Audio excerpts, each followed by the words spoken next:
Hey there, I am Barb Higgins, and this is 1,000 Tiny Steps. In this podcast, I share my stories of love, loss, triumph, and tragedy as I continue to retrace my steps and ponder what led to the death of my daughter Molly. By doing so, I hope to not only help myself, but to bring purpose and possibility to those who listen. If you are ready to laugh, cry, shake your head in disbelief, then tie, buckle, lace up, or slip on your shoes and join me as we begin our 1,000 Tiny Steps.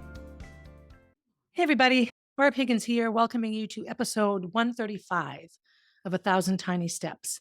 So this is an impromptu episode. I didn't plan on talking about what I'm going to talk about or even record today, but I have had an unbelievable week. And I feel like sometimes podcast episodes are great ways to share what happens so we can help others. I'm recording this on March 22nd, and you'll hear it April 2nd, so about 10 days away. And I am just finishing up 8 days. This is day 8 days of hell. Let me explain that. So, it's New England. I live in New England. It's cold here. People get the flu, COVID, all the things that we get as human beings with immune systems that go up and down. So we got back from vacation and settled all in and everything else. And Thursday, the 14th of March, I started to feel crummy. And it wasn't super bad, but I thought, oh, I just feel off. And it came about midday. It was enough to make me not work out. Changed into pajamas and went to bed and spent the afternoon, evening in bed. I slept. I drank a ton of water. And my symptoms were sort of very like onset of flu. My tummy was a little upset. It rumbled and gurgled and spasmed a little bit. It felt kind of hot. I felt generally yucky and I felt fevery. I had goosebumps everywhere and I was shaking, but I also was really hot, or else I felt really hot, but was shaking and was cold. It was your classic sort of onset of flu. So I thought, oh, great, I'm getting sick. It was the day before the last CrossFit Open workout, so I was anxious about that. So I was really proactive. I got ibuprofen and Tylenol into my system. I was pounding the water and also taking Pepto to ease my stomach. So my symptoms would flare up about an hour and a half or so after eating. So I connected it with food. That would make my stomach hurt. All the symptoms would sort of bubble up. Friday wasn't bad. I got up. I felt better. I thought, okay, maybe it was a 24-hour thing. I drove to Massachusetts. I coached my CrossFit classes. I performed the workout. I did really well. I ate pizza. I drove home. All in all, I felt pretty good about everything. And I woke up Saturday a little iffy, but again, not bad. I was still doing aspirin or Tylenol or ibuprofen and Pepto for my tummy because my tummy was off. I did my tap dance competition Saturday, and backstage, waiting for the awards to finish, I started to really tank. I started to really feel bad again. So I got in the car, drove home, and I didn't get home until about dinner time. So I just went straight to bed. Sunday was probably overall the worst day. I never felt better. I would do the ibuprofen and the Pepto, and my symptoms would abate for a bit. Now, nothing else. I didn't vomit. I didn't have diarrhea or constipation. My urine seemed fine. All of my inputs and outputs were fine. So I just felt like I must have a tummy bug of some sort that was intestinal. So Monday when I woke up, I was hoping that, okay, I've spent the whole day in bed. I haven't worked out in 2 days. I must feel better. And I got up and I got dressed to work out. And I was going about my day, getting ready. And I went out and did a bunch of errands. I thought I'll do these errands first, and then I'll come home and eat and then go work out. And I was putting gas in my car after being out for about 90 minutes. And I began to shake so violently. And now I know it's called rigors, that I had to just stop pumping gas and get in my car and drive home. And I got into bed and I took ibuprofen and I drank Pepto. And it took me a long while to feel better, but the medicine helped. So at this point, I called my doctor because Monday was now day 5. And I thought, okay, day 5, and I'm really no better. I have periods of time where I'm okay between outbursts or whatever was happening to me, but I wasn't overall progressing. I didn't work out. I didn't go to my school board meeting Monday night. My board is very critical of my attendance. So takes a lot for me to miss a meeting now. And so I called my doctor. So I couldn't get in that day, which maybe wasn't altogether a bad thing because my most severe symptoms happened Monday night into Tuesday. Again, I stayed in bed all of Monday evening. I just stayed in bed. I was just more comfortable lying down. And I couldn't really focus. And my appetite now started to be really affected. So I just ate saltines. And I know when I like saltines that something's not right. So Tuesday night, I wake up at about 1 a.m, Very, very standard. My stomach is on fire. I'm shaking. I feel really crappy. So I get up and I pee. My pee is fine. I'm pounding fluids, so it's almost clear. It doesn't smell funny to me. I take the medicine, I lie still, Jack's asleep next to me, and then I finally fall back to sleep. So at about 4:30 in the morning, I wake up because I feel like someone's pouring water in my ear. I'm shaking it. So I sit up and water just pours down my face, really like someone was dumping a bucket of water over my head. I was drenched in sweat. I wasn't hot or cold. I was just soaking wet. I was half asleep and I couldn't wrap my head around what was going on. Bursting through a fever like that in that dramatic a fashion, and then 3 hours later, the fever is back, apparently is not a classic flu symptom. Your fever maintains, it goes up and down, it doesn't disappear. And you don't have those giant sweaty breakthroughs where you break your fever, which made sense to me. I thought the first time I broke my fever, I had this big sweaty event Sunday, and I thought, all right, I'm good. I'm better. And I wasn't better. So I went to my doctor. Well, it's 4:30 in the morning. I get up. I had to take off my drenched nightgown. I dried off with a towel. I dried my hair off with a towel. I laid another towel on my bed because where I was laying was soaking wet. Like I could have wrung the sheet out. That's how wet it was. So I was able to find ibuprofen, Pepto, fell back to sleep. So I woke up at about 8. I had the doctor's appointment at 11:40. So I just tried to make it through the morning. And I thought, you know what? I'm not going to take any more ibuprofen or Pepto until I go to the doctor so I can be at my worst at the doctor's office. Well, I didn't make it. I was really, really suffering. And so I took my temperature right before I took Tylenol, and my temperature was like 102. I go to the doctor, and as I'm going through all these symptoms with the nurse, she stops me and says, "This isn't right. I need to go get the doctor." So she goes and gets Rich, my nurse practitioner, and he comes in and I go through all of it with him. And he said, "You know what? This is something pathological. You need to go to the ER." So the Concord ER is the last place in the history of places that I want to be. It's incredibly difficult for me to be there. Every single angle, hallway, sound, smell triggers a Molly memory for me because I spent 16 hours in that place on May 1st, 2016. So most of the people at the hospital know me. My doctor called ahead and I said, "Please let them know who I am because I don't want to have to explain who I am and I don't want them to treat me poorly." And they didn't. I was treated well. Kenny brings me up there. He sits with me. I get triaged relatively quickly and we go through everything. So my doctor said, "You need blood work and imaging." Those were his two words. So I go up and the triage doctor comes and everything. And he says to me, "Look, why don't we do an ultrasound first? Because then we can avoid the radiation of a CAT scan." So the last time I was warned of CAT scan radiation was when they wouldn't give one to Molly. And I acquiesced. So I looked at this doctor and very kindly said, "The last time I was talked out of a CAT scan because of the radiation excuse, my daughter died. So I think I would rather have the CAT scan, please." And he backed right off. He was wonderful. So they got me in there into a room. The stretcher that you lie on was heated. It was heated. So it was warm. I had a warm blanket on me. I fell asleep for 2 hours, which was profound. And I had high dose of Tylenol and IV fluids. So I think my body in general was just in a holding pattern. So I woke up and they brought me down for the CAT scan and they brought me back and I fell back to sleep. And at about 4 o'clock, so I got there at 12:30. So now it's about 4 o'clock. The doctor comes in and says, "You have a urinary tract infection." So I was dumbfounded. I was convinced I was going to need gallbladder surgery or that I had an ulcer, and all of these things made sense to me because all my symptoms were in my stomach. I've been under a ton of stress lately, the kitchen remodel and just everything, right? So I just looked blankly at this doctor and we had a wonderful conversation back and forth. And she sort of said to me, not her fault, but in the very dismissive way that women are treated in medical professions. "Well, you are older and this is just commonplace in older women." Well, okay, that's good to know. And it is good to know because I'm 60 and I'm a female. And so we had a conversation around what antibiotic to take. So I'm on Cipro, which is the short name for ciprofloxacin, I think. And I've gotten tons and tons of warnings about Cipro. It's a very, very potent antibiotic with pretty significant side effects. But the side effects that are severe, tendon rupture, et cetera, happen if you take it repeatedly, like for a long time. So I'm on a relatively low dose. It's a 5-day course.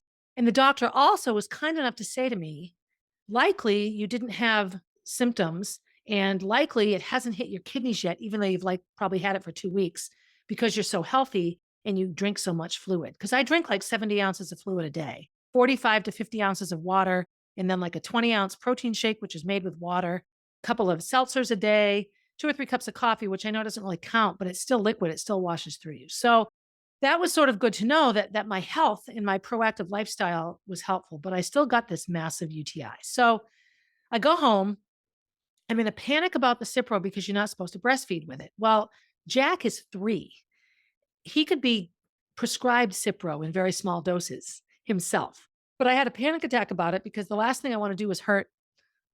I've already lost 2 kids. I don't want to do something that causes a third one to die. So I had a bit of a struggle getting in to see my doctor, but I got in to see Dr. Lozier and we had a wonderful appointment. We looked over all my results and we looked over all the side effects of Cipro. And so we realized that given my current situation, Jack is 3, he doesn't nurse for all of his nutrients. It's short bouts, that I could just time my taking the medicine sort of in between the times of day I nurse Jack, which is quite easy to do. I take it at noon, I take it at midnight. Not a problem.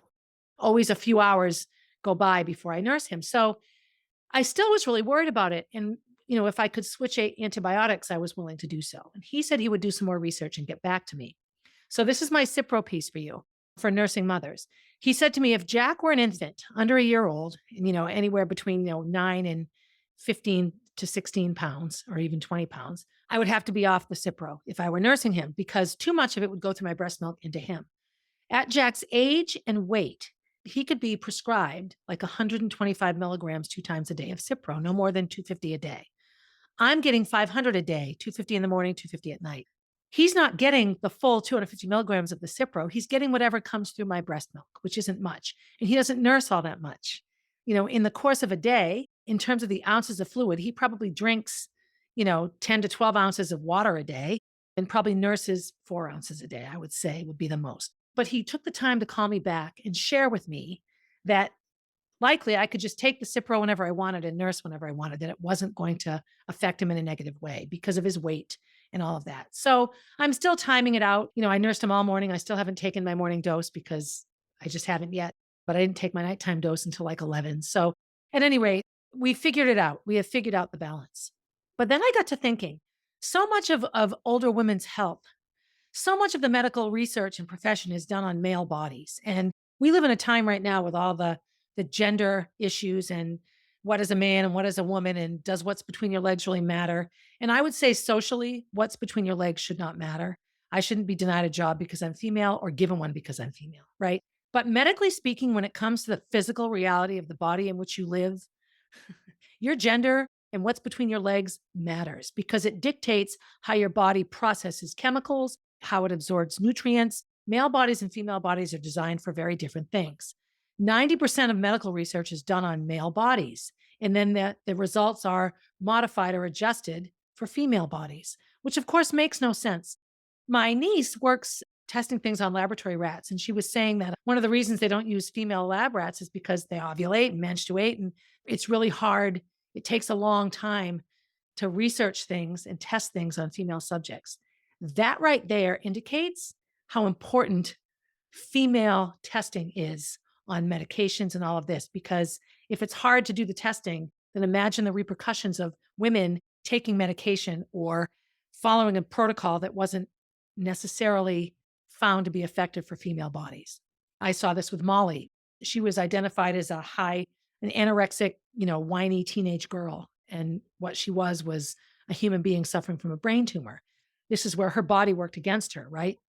I came home and I thought, so many menopausal women are just told, well, you're in menopause, too bad for you, when there are tons of things that can be done to mitigate menopause symptoms. That's why I hired Jennifer Laney in the Get Better Girl, because I realized that what I put in my body can absolutely positively affect symptoms related to menopause. Urinary tract infections. My neighbor is a firefighter.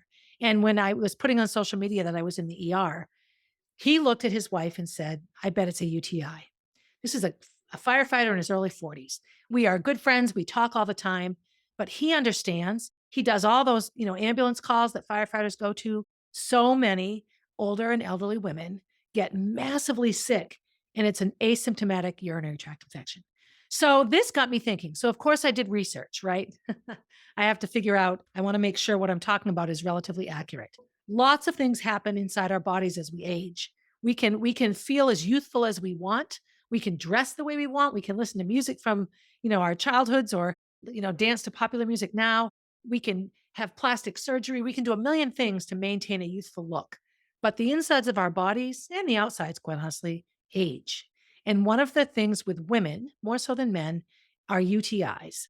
The women's whole reproductive and urinary tract system is a bit more complex than the male system. The male system is right out there, easily diagnosed and easily treated. Men's urethras, that's the tube that your pee-pee comes through, are much longer than women's. So the distance from a bladder to the pee-pee coming out, right, is much shorter in women than men, which means there's less flushability, more chance for bacteria to build up in a small space and multiply.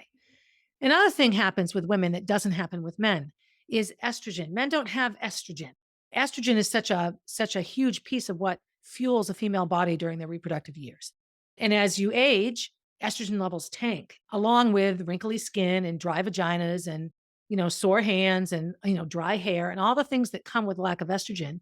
Bone density decreases. One of the things that happens is that the manner in which our bodies process bacteria in our urinary tract. So this is tricky, right? I mean, who knew that estrogen controlled pee-pee stuff? But it does. I'm trying to keep it simple. And so in doing some research, I realized that, I made a joke in one of my lives that, I wipe, I bathe, I drink a ton of liquids. I joked about going back to my skanky ways, right? One of the things I learned is that the older women can get UTIs from internal bacteria. So mostly UTIs happen from external bacteria. So for example, you're a swimmer and so you swim every day and you get out and then you stay in your wet bathing suit or you change and you've got chlorine and all these things can interfere with the bacterial balance in your crotch. And so bacteria develops or it becomes imbalanced. Young people know they have a UTI because it hurts to pee. And I've had 2 urinary tract infections in my life, both in my early 40s or mid 40s. And both of them, it was obvious almost immediately that I had a UTI. I had that pain in my crotch that felt just like the pain in my belly this time. It hurt to pee. It was excruciating. And there are 2 medicines you take for UTIs that they sort of make the inside of your urethra slickery so that it doesn't hurt so much to pee. And when you do pee, it's like fluorescent. A UTI didn't even cross my mind because, as I said, my peeing was fine. My urine didn't smell weird to me. It didn't look weird to me. Everything looked fine in that regard. But I'm a 60-year-old woman. So in the process of really looking at the last few weeks, I realized and remembered that when I was in Florida on vacation, I had what I thought was a yeast infection. And I thought it was just, a standard, maybe I'm not drinking enough and I'm in my bathing suit all the time. And, we're going to the beach and then we're at CrossFit. It wasn't my standard of care. We were using laundry detergent in the Airbnb that maybe we didn't use. I had a million reasons to think why I had this. I called it itchy coochie. So I had Gracie get me some Monistat one day, itchy coochie cream, we call it. Use the itchy coochie cream, the itchy coochie got better, and I stopped thinking about it. So what I think now is that my urinary tract infection was a much more classic external one, and that my itchy coochie was the bacteria in the beginning of the UTI. Or perhaps it was a yeast infection, and that triggered the UTI. That was the end of my pee-pee symptoms. I had no more symptoms in my bladder, in my urethra, in my kidneys. I didn't have any of that pain at all. It was all in my stomach. Felt like an ulcer. So I did some reading, and there are lots of different reasons why older women get UTIs that are very, very consistent with why anyone gets a UTI. So one example for me is I pee a lot. I sneeze and I pee. I bend over to put Jack's Crocs on this morning. I pee. So what I do now is I wear panty liners. I wear pads, thin pads. The issue is with a pad, I think I sneeze, pee, and I'm like, well, I'm wearing a pad, so I don't need to run up and change it right away. It's not wet. It absorbs the fluid. I'm not uncomfortable. I don't smell, but I'm walking around with a pad with urine in it right against my vagina. So that's one of the reasons older women often get UTIs. Women in nursing homes that are sitting a lot are often put into pens like adult diapers because they often have incontinence and pee. So now they're sitting in a dirty diaper, much like a baby would. Those are some of the external reasons. Elderly people often get dehydrated, don't utilize fluid as well as they did when they were younger.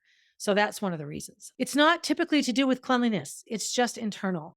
So those are the sort of the standard reasons. One of the major causes of increased UTIs in women is the decrease in estrogen, because estrogen is involved in the processing of and utilization of bacteria internally.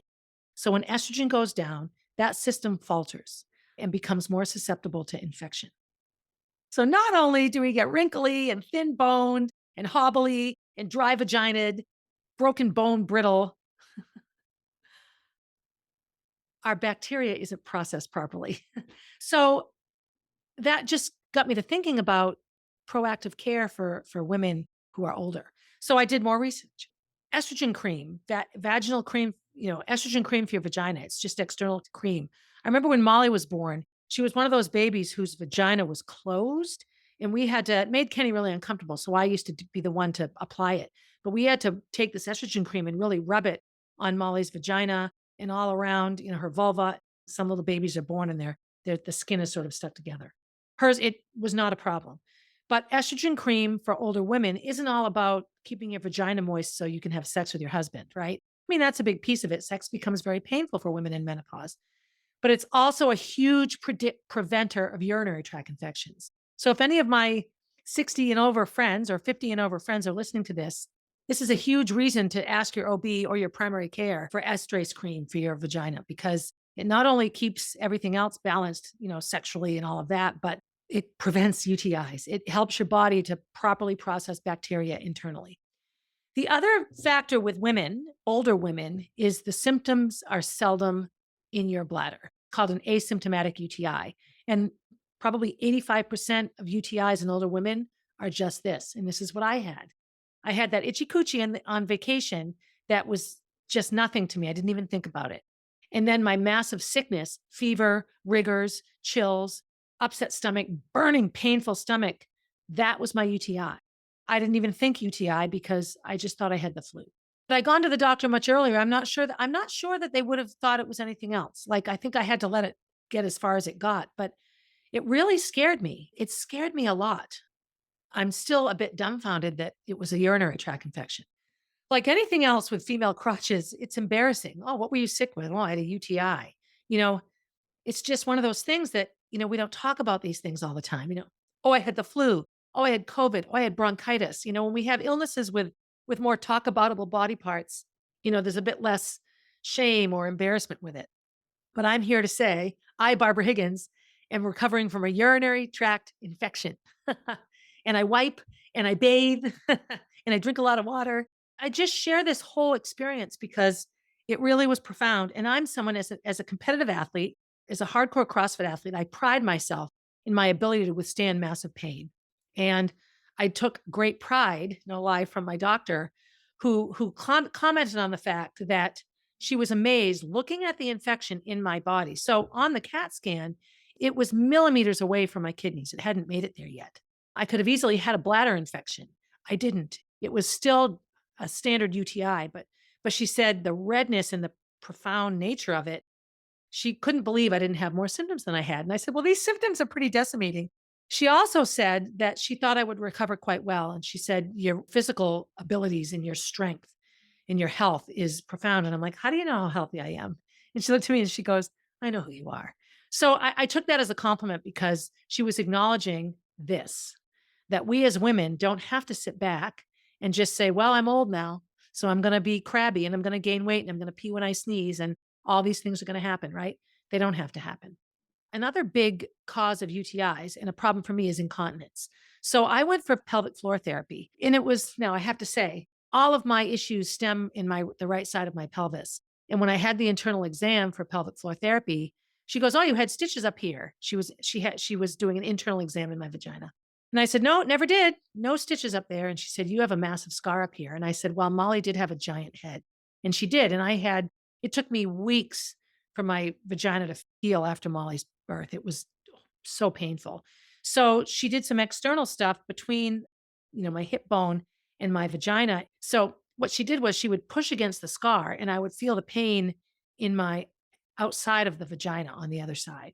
So she said the scar tissue, probably I had a tear and that I have scar tissue externally that binds up that hip. And that's part of my bladder control problems. It's not that I don't have strong kegels. I can pee and stop my pee and let it go and stop my pee and squeeze my, do my little kegels and I'm fine.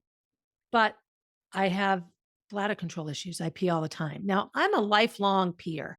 I remember at gymnastics camp, I hated the trampoline because when I jumped on it, pee came out. When we went to tramp, I'd run to the bathroom and pee ahead of time. And you're wearing a leotard, you can't wear a pad, and a tampon's the wrong hole. There was nothing I could do except, pee or just pass and not go on the trampoline. I've always been a peer. This was sort of a massive eye opener for me. And in looking at why did I get this UTI when I really do everything right? So a couple of things I don't do right that I will start doing right. I'm going to change those pads all the time, and I'm going to go back for more pelvic floor therapy because I really do want to get a grasp on my incontinence issues and how many times a day I dribble pee. As healthy as I am, I find that this is still a significant issue for me. That's one. Number two, my friend Taylor and my friend Jen. Jen gave me honey infused with ginger, which is calming for your insides. But honey and ginger and garlic are incredibly healthy nutrients.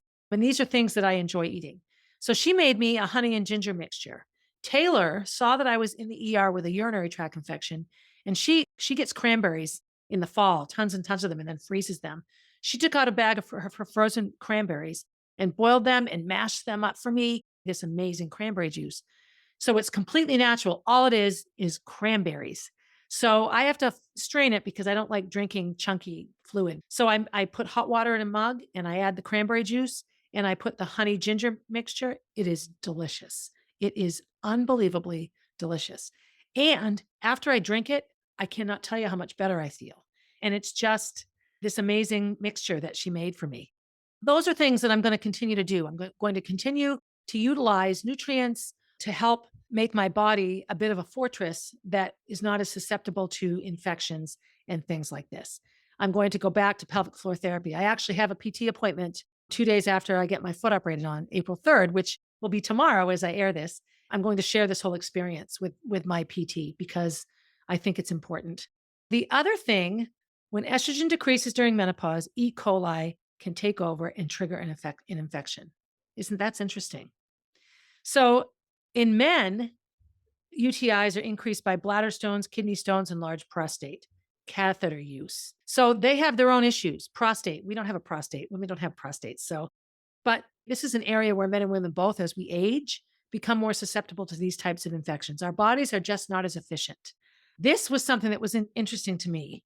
Vague, uncommon symptoms, such as confusion, make UTIs challenging to diagnose in many older adults.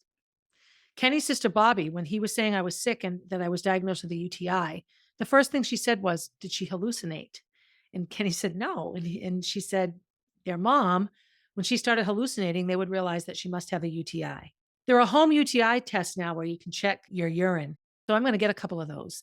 And I think I'm just randomly going to do them because I'm amazed and taken aback that I could get so sick from something as seemingly simple as a UTI. Treating them, not all of them need antibiotics. I was sick enough with the raging fever that mine needed an antibiotic. So asymptomatic adults in hospitals in residential care facilities are usually not prescribed antibiotics. I'm not quite sure what they do if they don't give antibiotics. Maybe flushing and maybe the medicines that help you urinate more frequently. I'm not sure. Doesn't really say here. It does say why you shouldn't overuse antibiotics, which makes perfect sense. You can become immune to them after a while. There's over-the-counter UTI pain relievers and other medications. Drink plenty of water, flush out the remaining bacteria. All of these things are common sense. So I'm on a pretty strong antibiotic, but I was incredibly sick. And it was to the point where the infection was going to take over. I think sometimes if you can moderate them prior to them becoming massive and mitigate the symptoms, you can avoid antibiotics. My plan is to not get any more. So I have an OBGYN appointment in May, at which time I will ask for estrogen cream and apply that regularly. I also have no cancer in my family. And when I was in the process of wanting to have Jack, of course, I was on estrase and progesterone, estrogen and progesterone. It was amazing how much better I felt. Oh my gosh. So I have an amazing doctor that's willing to put me, you have to sort of go on it and off it. Prolonged use can have a lot of other side effects, but I am going to spend some time back on estrogen and progesterone. And I can't wait because so many minor things felt better for me. And it really, really is eye-opening how much aging can affect how we feel and how many minor things can mitigate the symptoms. I can't unage, but I'm doing a lot of things correctly. Weight training, the supplements I'm taking, the way that I'm eating, cutting down the energy that digestion takes. This is a real macrobiotic sort of philosophy where there are certain illnesses and chronic conditions that you should always start cooking your food before you eat it because it starts breaking the food down. So it's easier to digest. And as an asthmatic, this was a behavior for me when I followed a macrobiotic diet. So that's my story. As I record this, I'm on day 3 of the antibiotics. I am not even close to 100%, but I am so much better.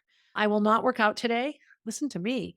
The last time I worked out was Friday, a week ago today. So tomorrow I will do some sort of light workout. Maybe I'll go for a walk and a jog. I'll do something to move my body and then start back up with some sort of working out. I have to have my foot operated on. Actually, as I record this, it'll be the next day. When this comes out, I'll be 24 hours post-op for my second toe. It's not a big surgery. I had my third toe fixed. Should have had them both fixed at the same time. It's inconvenient, but it won't hurt me. That's my UTI lesson. If you have daughters, well, daughters or sons, but just female anatomy is just so much different. A lot of UTIs for women come with high frequency of having sex just because it's introduction of bacteria to that area.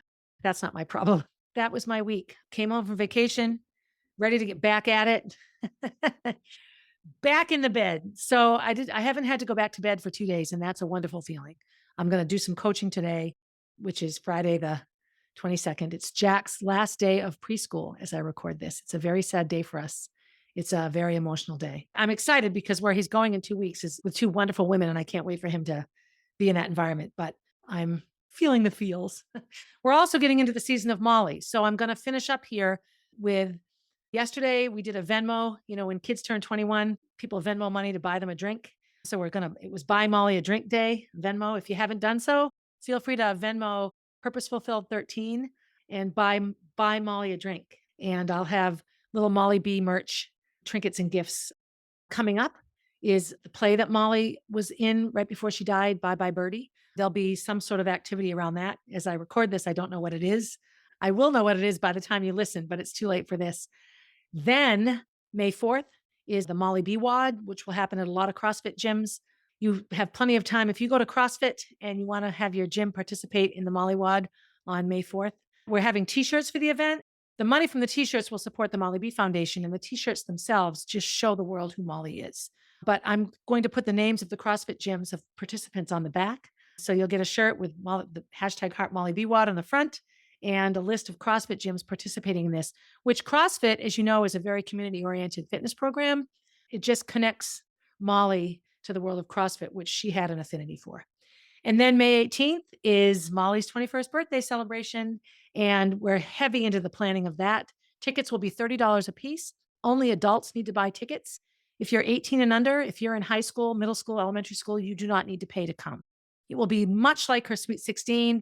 We have Nazzie's DJ company coming. Billy Thompson's going to be the DJ. He and I go way back.